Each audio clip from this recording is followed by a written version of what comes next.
Bonjour à tous et bienvenue dans ce nouveau podcast consacré au football marocain. Au sommaire de ce podcast aujourd'hui, un retour sur les quarts de finale de la Coupe du Trône qui ont eu lieu la semaine dernière, un retour également sur le match en retard de la première journée de Botola qui avait opposé l'OCK au Wydad. On reviendra ensuite sur l'actualité de l'équipe nationale qui est en déplacement au Gabon pour le compte des éliminatoires de la Coupe du Monde 2018. Avec moi aujourd'hui pour ce podcast, le roi Pogos. Pogos, comment ça va? Ça va et toi? Le roi Pogos quand même. Comment peux-tu me qualifier de roi? De roi de quoi? C'est le roi Pogos et puis avec nous également l'homme de Montréal, le Widadi, le Yacine Bounou du podcast Madou. Madou, ça va? Salut Thomas, ça va? Ça va, merci, ça va. Par contre, je m'appelle pas Yassine, je m'appelle Ashraf. Juste pour Ashraf, et puis bien sûr Pogos Ismail. On va commencer avec les quarts de finale de la Coupe du Trône. On a eu une petite surprise, c'est la qualification pour les demi-finales du MAS de Tariq Sekhtioui. C'est quand même une petite surprise, hein. On pensait pas voir le MAS à ce niveau-là, compte tenu de la fin de saison, de la saison dernière qu'il a connue. Qu'est-ce que vous en pensez? Oui, la surprise était déjà contre le Wydad, parce que ils ont quand même sorti le Wydad et surtout ils avaient montré une belle équipe avec un petit clin d'œil de l'attaquant Boua qui avait été recalé par le Raja et qui a marqué les retours contre le Wydad. Et bien sûr pas mal de joueurs qu'on avait déjà vu la saison dernière en première division. En général, les équipes qui tombent perdent quasiment tout leur effectif. Et eux, ils ont su garder quand même la plupart de leurs joueurs, même si leurs meilleurs joueurs, Sidibé notamment et Ismaili en défense, n'ont pas été alignés jusque-là dans les 4 matchs de Coupe de Trône que j'ai eu en tout cas. Ils avaient des envies d'ailleurs, mais finalement ils restent. Est-ce qu'ils vont jouer plus souvent? Je sais pas, mais en tout cas le MAS a montré un bel effectif. Élimination des phares de Rabat, puis aussi du FUS, hein, c'est quand même une petite surprise, enfin pas une surprise en même temps. Je pense que le FUS contre l'Olympique d'Asfi a connu quelque chose qui est classique en football, c'est le coup de massue après l'élimination en Coupe de la CAF. Ouais. Et du coup, il a enchaîné quelques jours plus tard avec la défaite 3-0. Ouais, c'est sûr qu'ils ont été beaucoup affectés par cette élimination en Coupe de la CAF. Mais bon, on peut quand même parler de surprise. Hein. C'est le champion en titre de la Botola qui se fait sortir par l'OCS, qui est une bonne équipe de Botola. Hein. On va pas...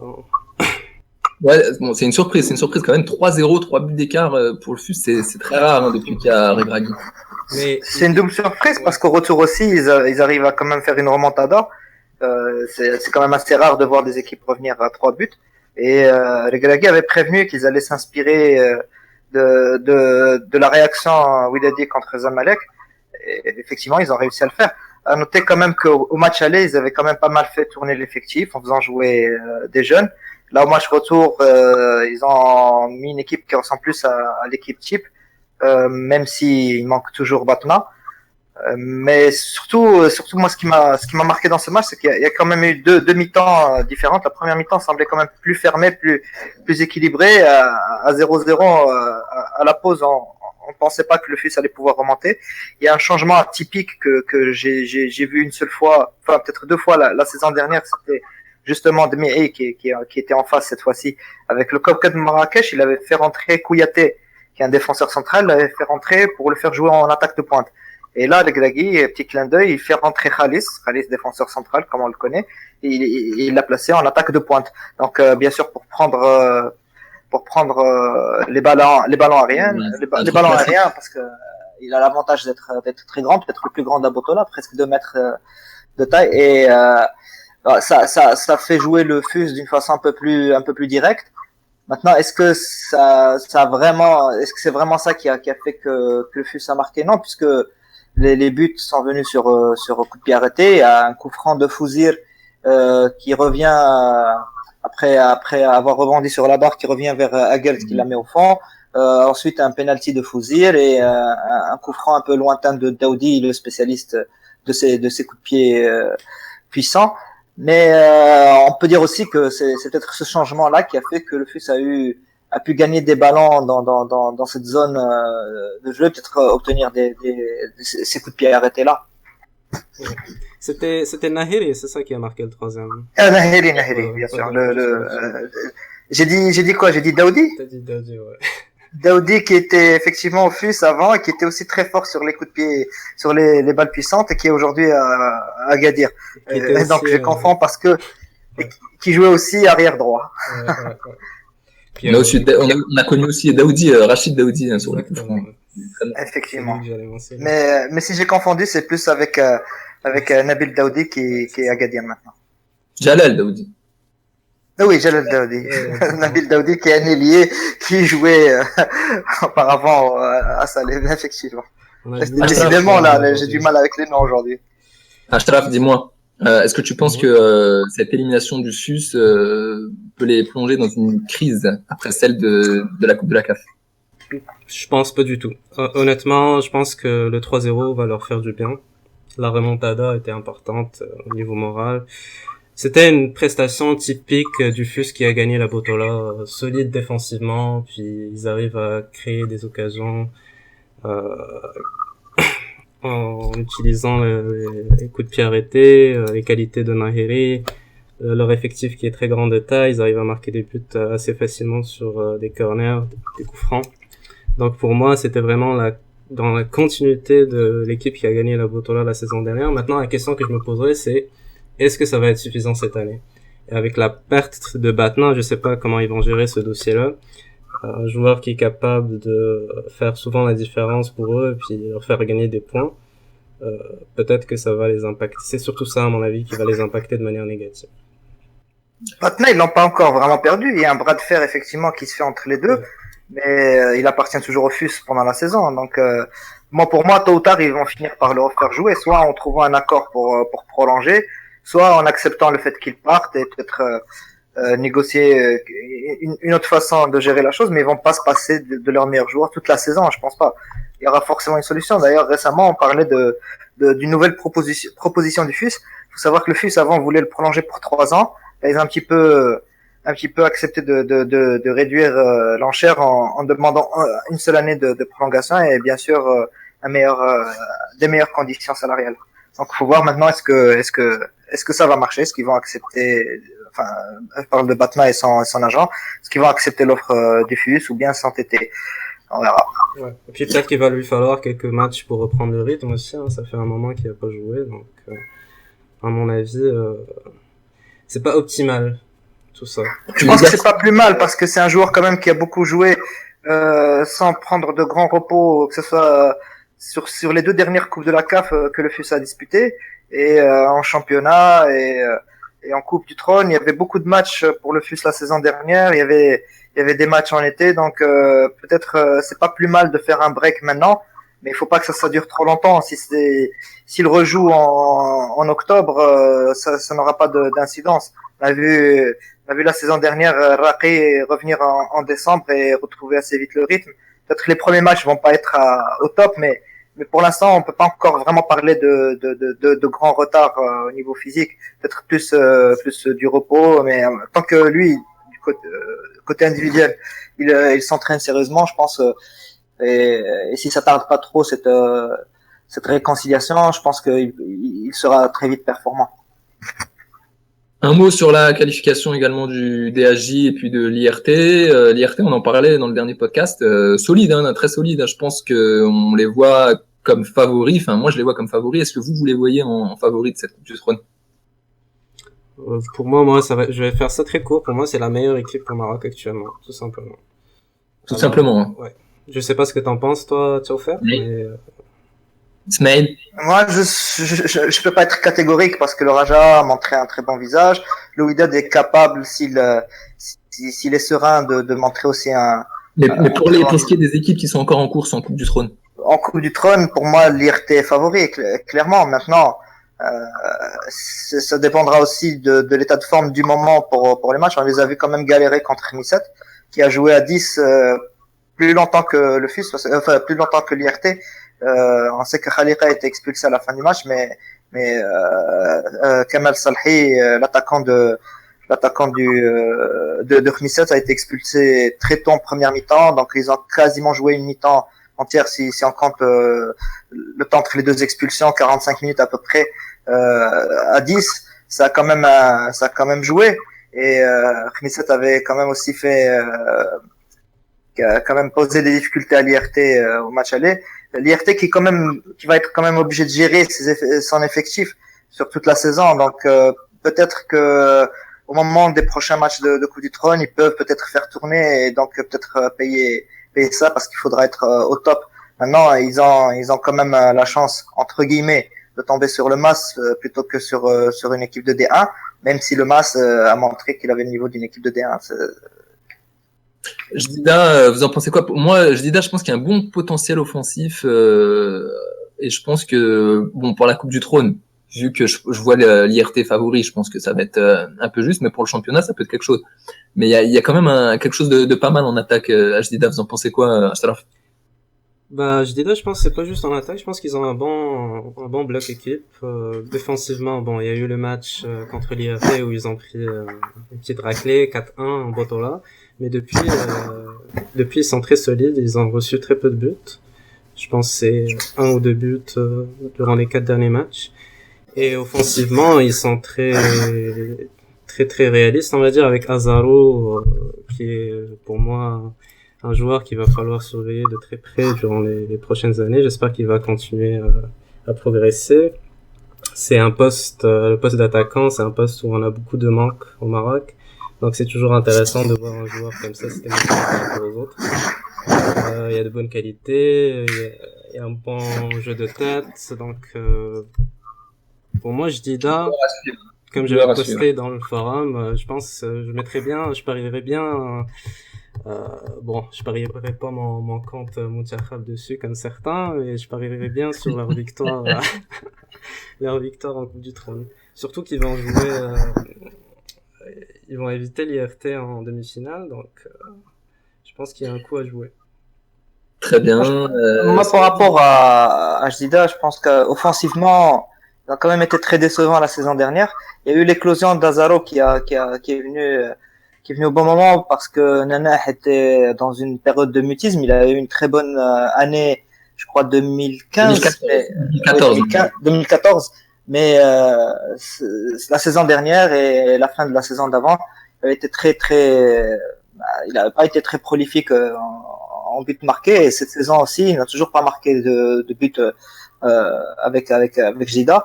Et bien sûr, il y a Hadraf qui est un très bon joueur, mais je pense que ça s'arrête là. Ils n'ont pas vraiment, même sur le banc, ce qu'il faut pour vraiment être considéré comme une équipe très forte offensivement par rapport à leur secteur défensif en comptant les milieux défensifs. Je pense que c'est quand même une des équipes qui est la mieux fournie parmi les mieux fournis dans ce secteur-là. Ils ont quand même Hasnaoui qui est blessé, qui revient de blessure, et malgré ça, ils arrivent quand même à aligner des bons joueurs comme Dom Ammar. Ils ont aussi Ouattara qui est un peu polyvalent, Koulibaly qui est plus relayeur mais qui peut jouer sur les côtés. Et bien sûr en défense, ils ont quand même beaucoup de choix avec Agerdoum qui est pour moi très bon, parmi les meilleurs défenseurs du championnat. Ils ont Hadhoudi qui a fait quand même une bonne fin de saison dernière. On l'avait vu un petit peu il y a 2 saisons avec Taleb justement, l'entraîneur de Jdida qui était aux commandes de Berkane. On l'avait vu faire ses débuts. Il avait été prêté par le Raja à cette époque-là, mais cette saison, on sent que vraiment il est très à l'aise. Et il a même réussi à reléguer sur le banc Belarossi qui avait été recruté du MAS, qui était normalement un joueur très très important, qui était même pressenti Wydad ou donc un des joueurs qui était quand même vu parmi les meilleurs défenseurs du championnat, qui est sur le banc de cette équipe de Jdida. Messieurs, un mot sur la victoire du Wydad à Rebia pour le compte de la première journée de Botola. Achalaf. Bah écoute, pour le match du Wydad, c'était un match à la fois intéressant et très important, je pense, pour l'équipe. Important parce que avec la venue du nouveau coach de Sabre, qui a un petit peu changé le style de l'équipe par rapport au style de Toshak. Puis un style un petit peu plus offensif. Moi, honnêtement, On a vu ça dès le match contre le Zamalek. C'est le côté très offensif. Enfin, il le fallait contre le Zamalek, mais c'est vrai qu'on a revu ça encore un peu.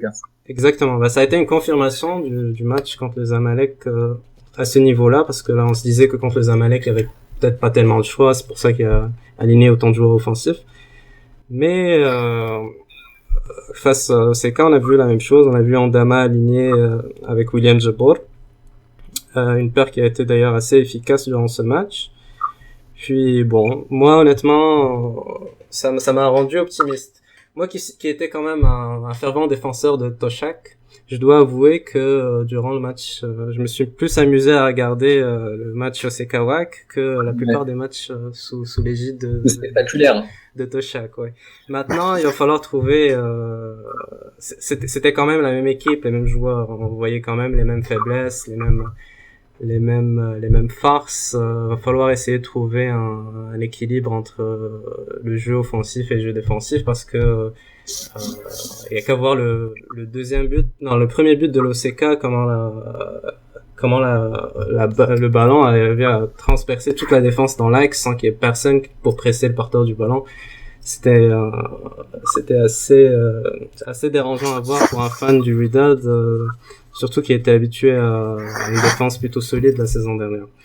Donc, je pense que Mortada Fall il est pas à son meilleur niveau en ce début de saison. Je trouve qu'il a un petit peu en dessous de son niveau habituel, et que ça un petit peu ça coûte.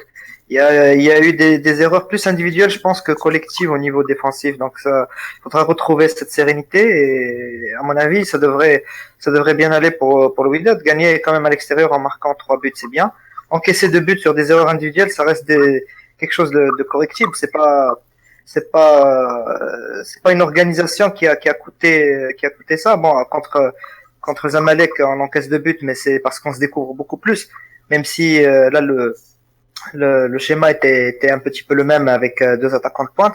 Le Wydad c'est quand même un peu moins livré que contre Zamalek. Surtout en deuxième mi-temps, on a vu que le Wydad a bien su bloquer le jeu et jouer plus prudemment en cette deuxième mi-temps jusqu'à avoir son occasion pour marquer le but de la victoire.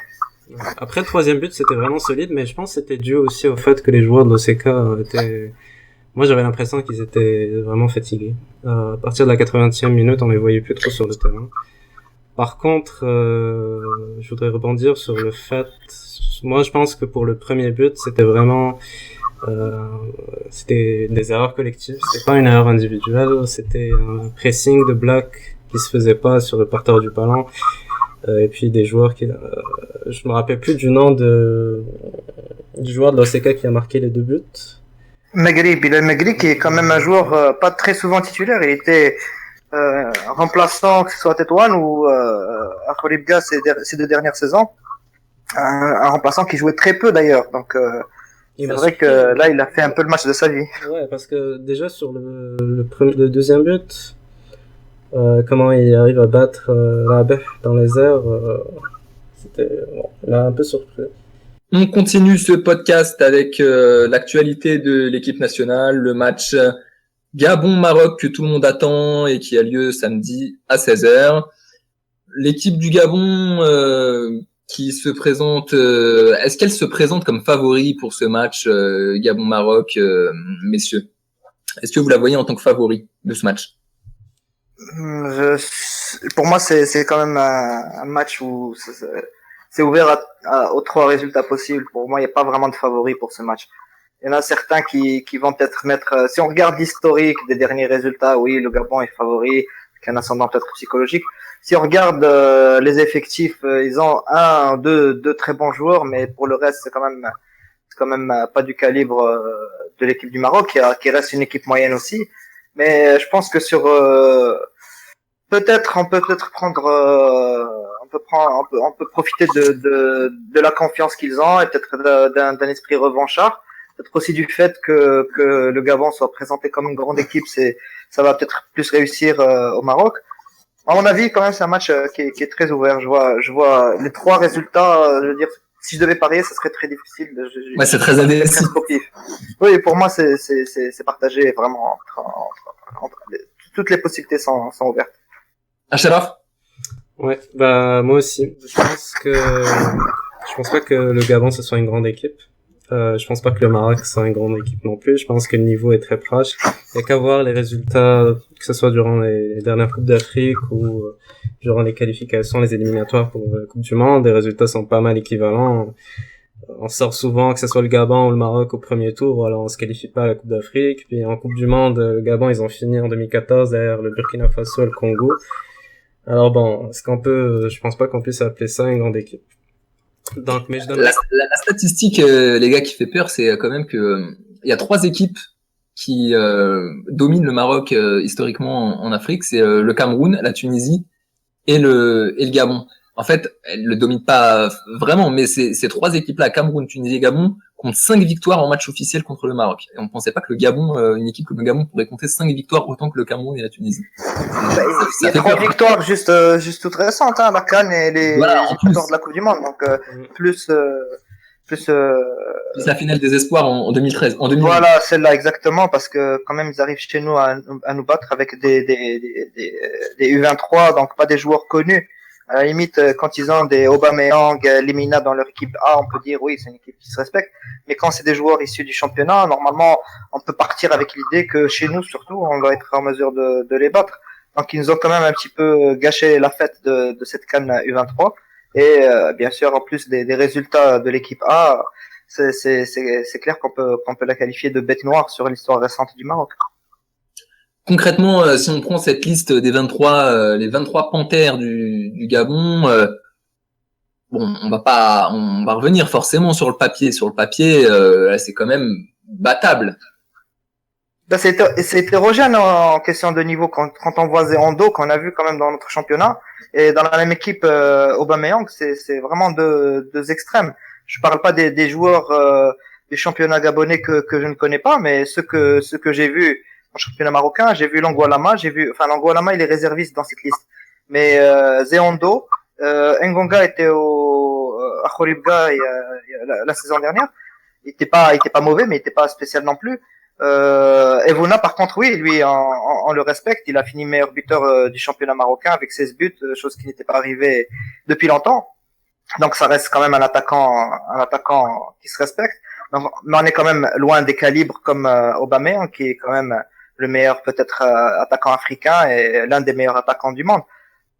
Maintenant, quand on a dans cette même équipe des stars et des joueurs quand même une ou deux divisions en dessous, comment juger l'équipe du Gabon dans sa globalité? Un seul joueur du championnat gabonais, hein, c'est le 3e gardien. Ouais, le reste, c'est quand même bon, c'est de la Chine, du Portugal, de l'Angola. Bon, voilà. Je pense que moi personnellement, si on devait se fier qu'au papier, mais forcément on peut pas se fier qu'au papier, mais le Maroc normalement s'il vient avec les bonnes dispositions mentales, il doit revenir avec les 3 points comme au Cap-Vert. Le Cap-Vert, bon, on en a fait des tonnes pendant des mois et tout ça, mais après au final le jour J, je pense que les gars ont fait ce qu'il fallait. Il y avait un papier capverdien, un papier marocain. Et ils ont, comme on dit dans le jargon, ils ont porté leur couille et puis ils ont fait le boulot. Acharaf, qu'est-ce qu'on pense?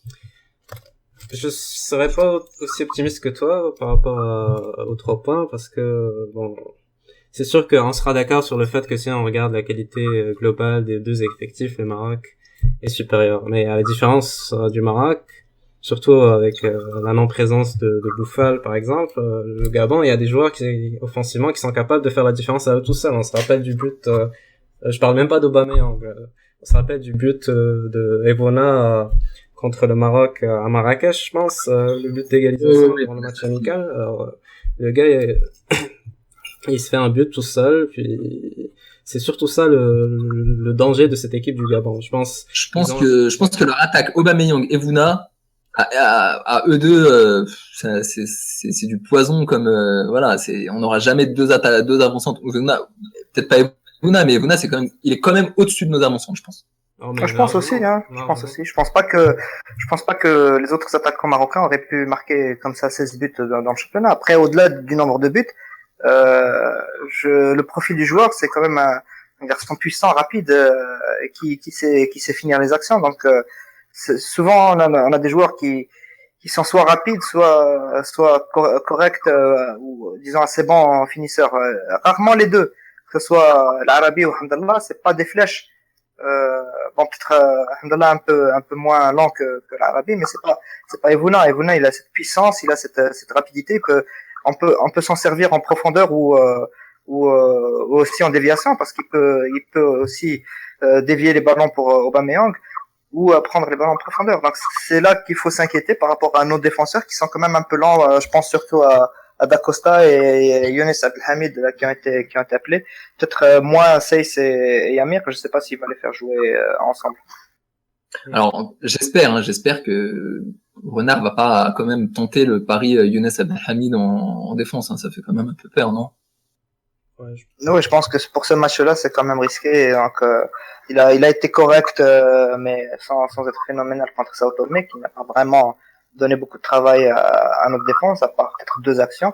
Il y a quand même une action qui a été sauvée par Fajr, où il s'était un peu laissé embarquer par son vis-à-vis Saint-Toméen, on dit. Donc oui, il faut pas. Je sais pas si on peut être rassuré. Maintenant, c'est une équipe contre qui je pense qu'on peut marquer aussi. Hein, c'est pas.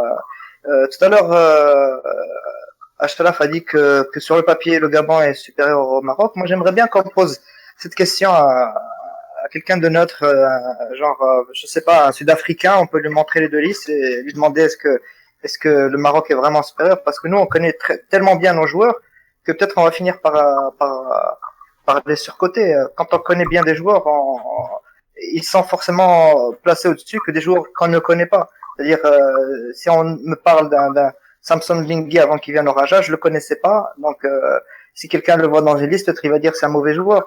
Ou enfin, c'est un moins bon joueur qu'un tel.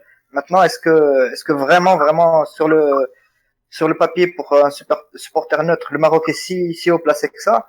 Je sais pas. Renard a dit qu'on était une équipe moyenne. Je suis d'accord avec lui.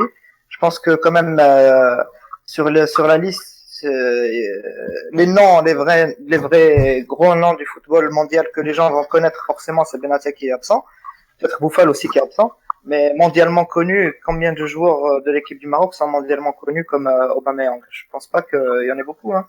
Très peu, en effet, d'autant plus que, donc, comme tu as dit, Benatia absent, Bouffal absent, et en plus Nabil Dirar absent. Du coup, le papier marocain devient un peu moins impressionnant. Ouais. Oui, effectivement. Et donc après, il faut que ça soit le terrain qui parle. Le papier, on peut lui faire dire ce qu'on veut.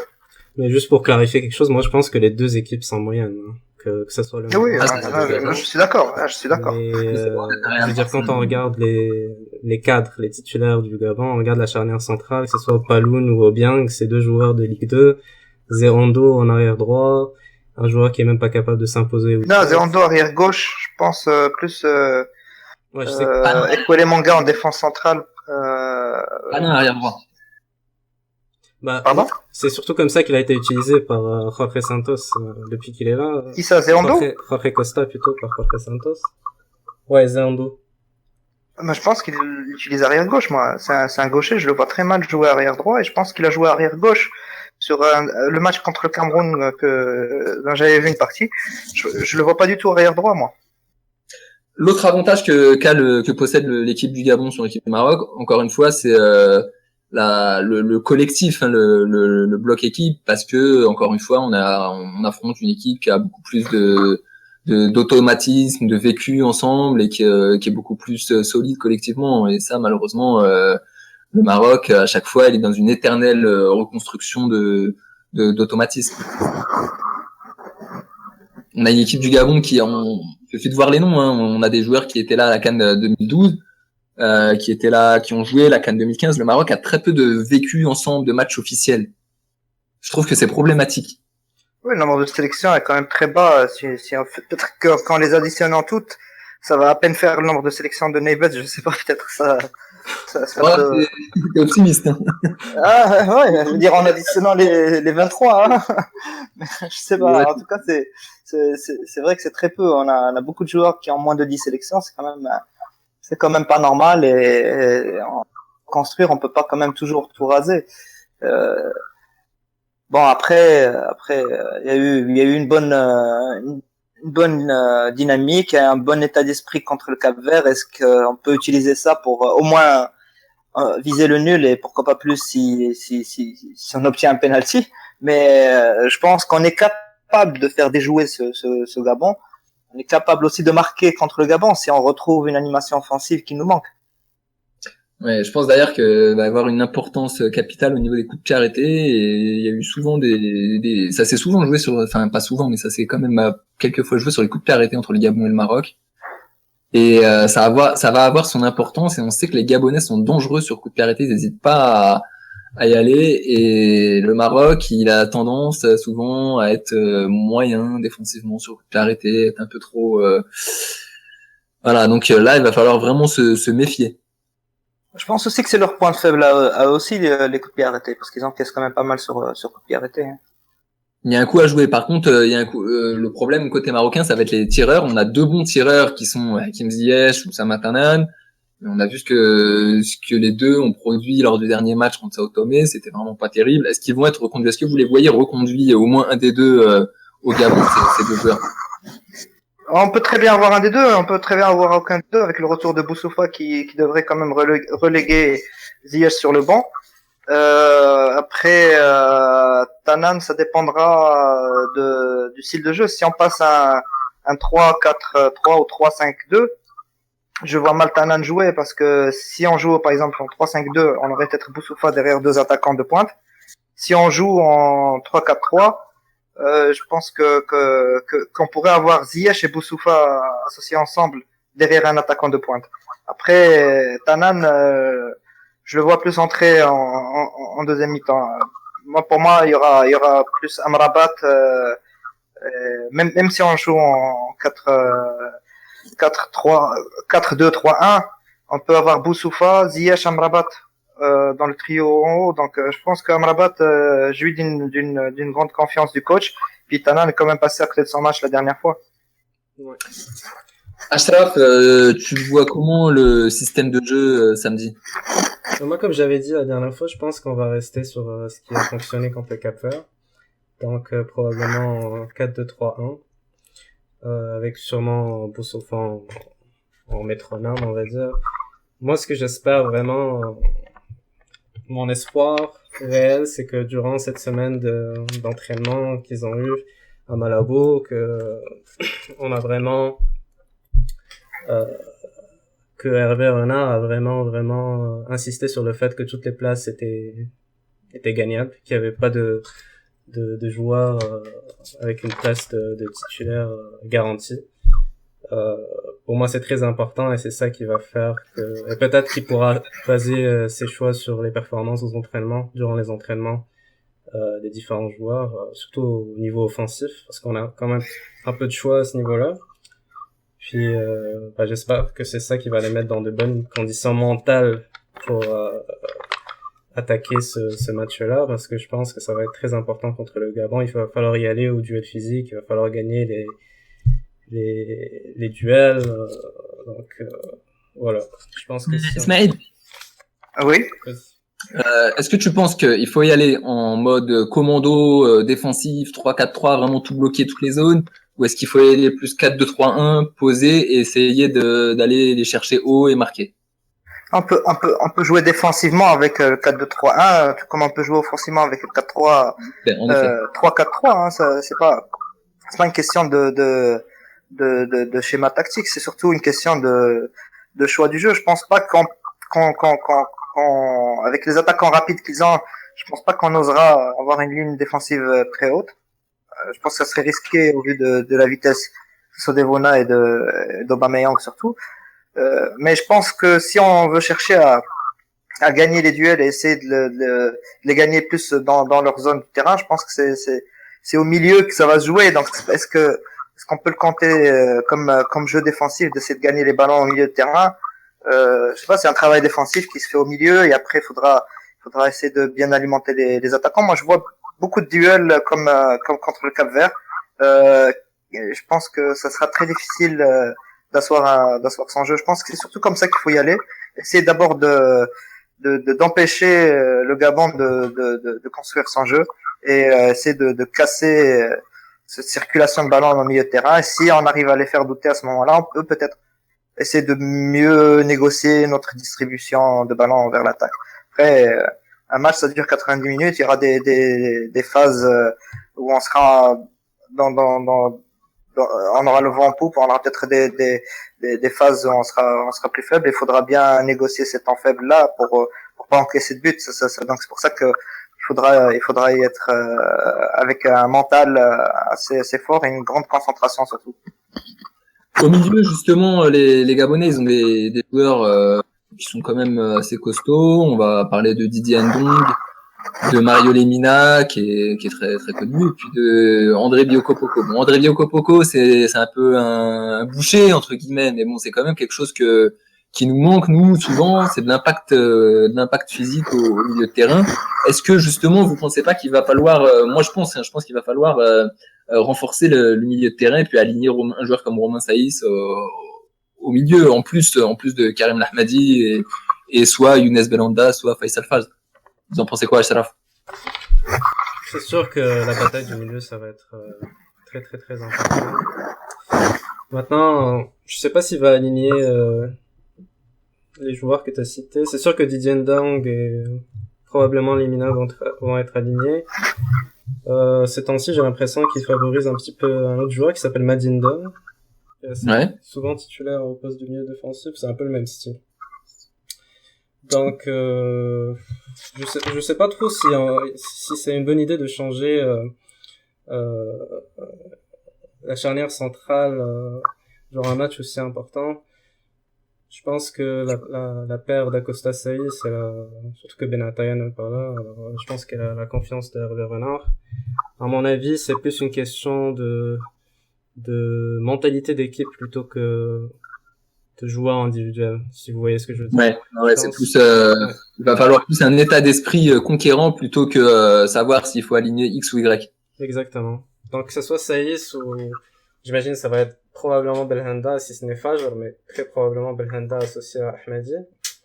Ouais. Je pense pas que ça va être ça forcément la clé du match. Ça va sûrement, si on a Saïs en milieu de défense, c'est sûr que ça va aider à stabiliser la défense, mais je sais pas si ça va être vraiment ça qui va faire changer le résultat du match.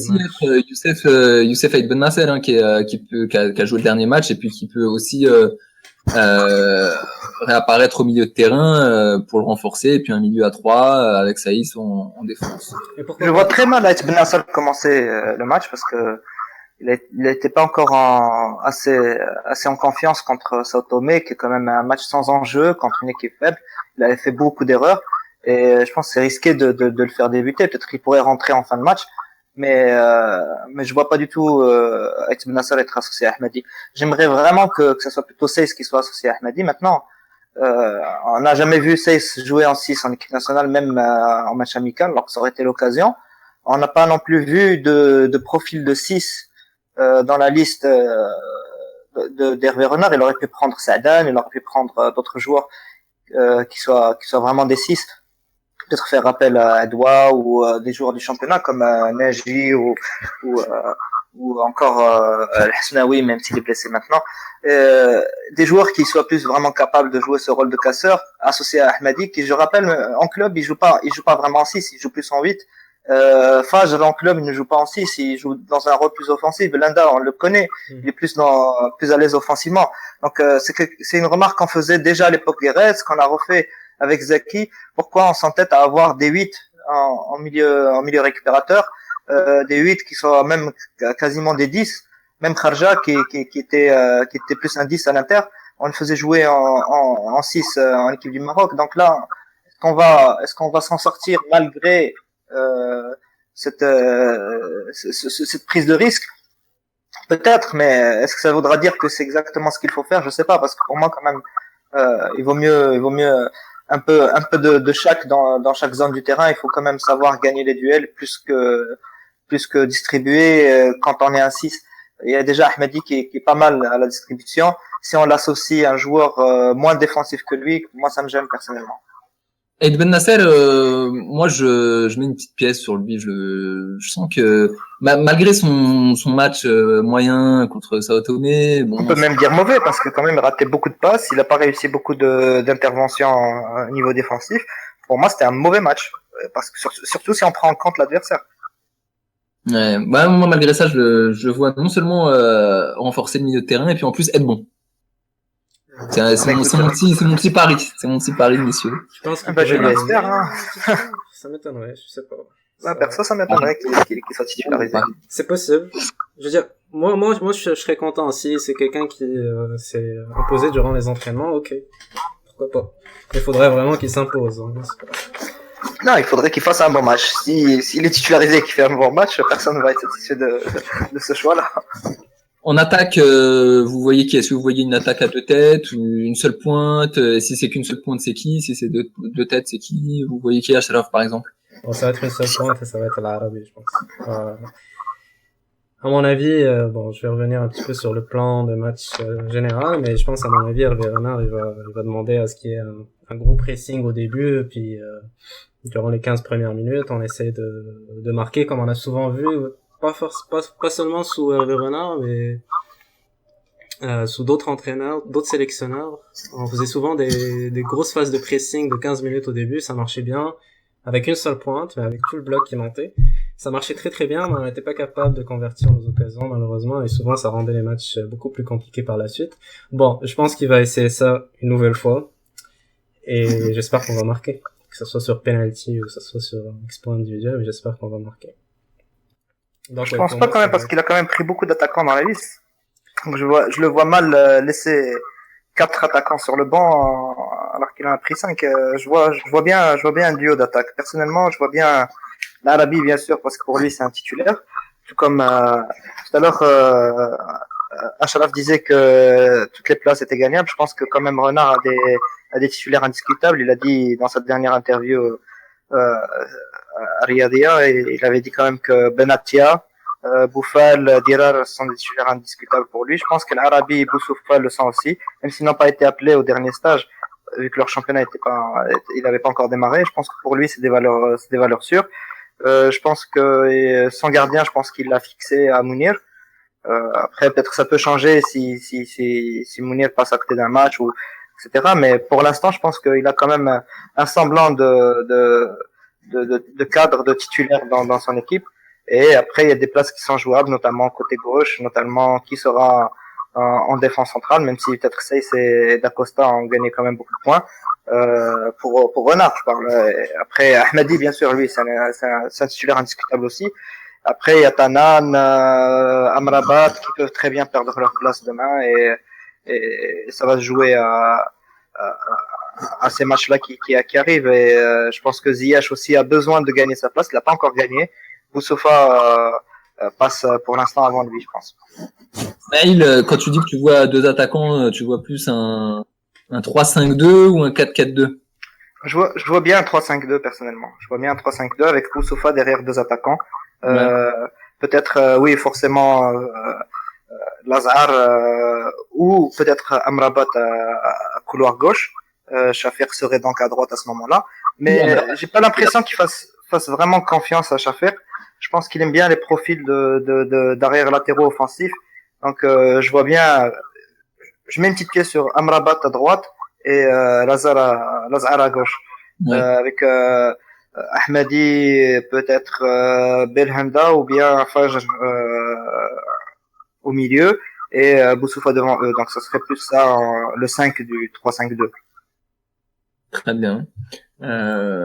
On n'a pas parlé de la défense centrale d'Acosta, Saïs, d'Acosta qui a beaucoup de crédit auprès d'Hervé Renard et c'est son vice-capitaine. Est-ce que vous pensez que d'Acosta peut être à la hauteur et est-ce qu'il mérite sa place? Qu'est-ce que vous en pensez?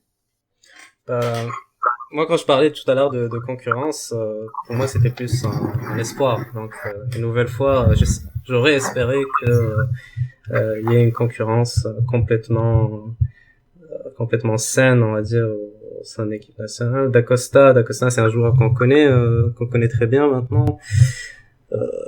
Ça, je pense, son plus gros défaut, c'est vraiment le fait qu'il soit assez lent.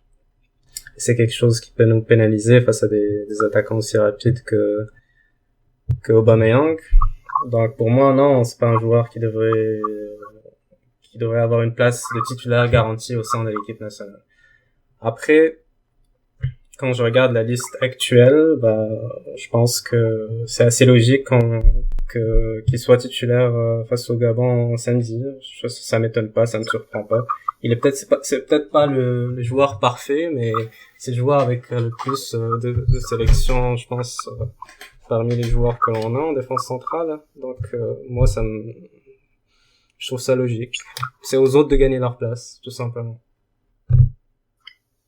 Très bien. Un mot sur l'équipe nationale des A', qui sont actuellement au Cameroun et qui sont pas diffusés. Hein. On va en parler. Et puis, Smaïl.